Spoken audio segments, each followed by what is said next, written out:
Well, we're praying for the peace of Jerusalem.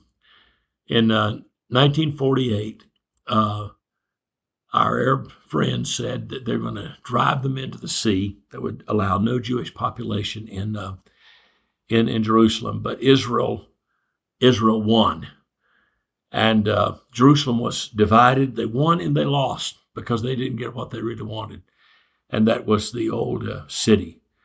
The Jewish quarter and 58 synagogues were destroyed in that war. The Jewish population was expelled from East Jerusalem. The Jewish cemetery on the Mount of Olives was desecrated, and tombstones were taken away. 38,000 of them, at least, ripped up and used for paving stones somewhere in East Jerusalem. And access to the old city, the gate sealed up so you could not come into the city, which is purposeful because the Messiah is to come through that gate, so to speak. Israel has never had anything except short glitches of peace. In 1948, you have the War of Independence.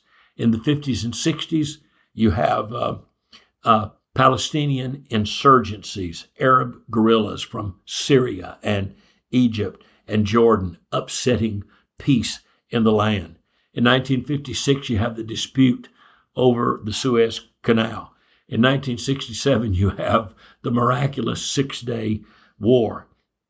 In 1967 to 1970, you have constant conflict of Israel with Egypt and over the Sinai Peninsula rather.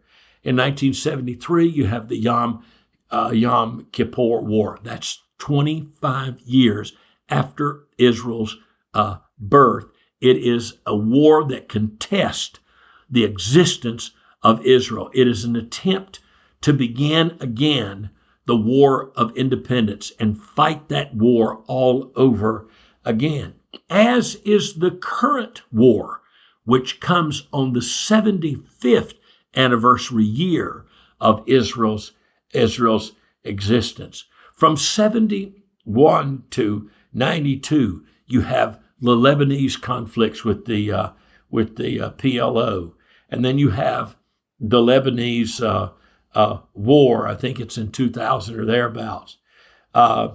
You have Muslim guerrillas that began to operate all over the land constantly. And what you have now is surrogate wars, proxy wars, because the nations don't want to go to war, nation states, against Israel, so they line up their proxies. And just as 9/11 was a proxy war here, Saudi Arabia didn't want to declare war. No Arab wanted to declare war on America.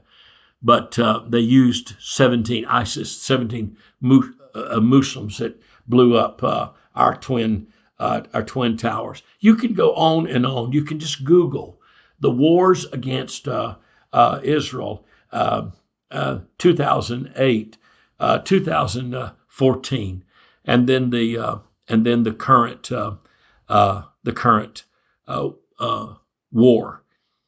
This is a battle for the land. It is a rejection of the sovereignty of God to give Israel the land, the sons of Abraham, Isaac, and Jacob.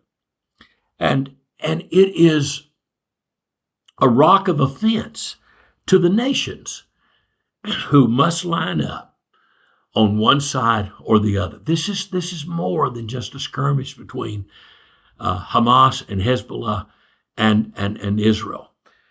This is setting up the eschatological stage for the end time. Do you bless Israel or do you curse Israel? On which side is your nation? And ultimately, this is a Christ or Antichrist. This is a Yahweh or some other God motif. This has always been a disputed land.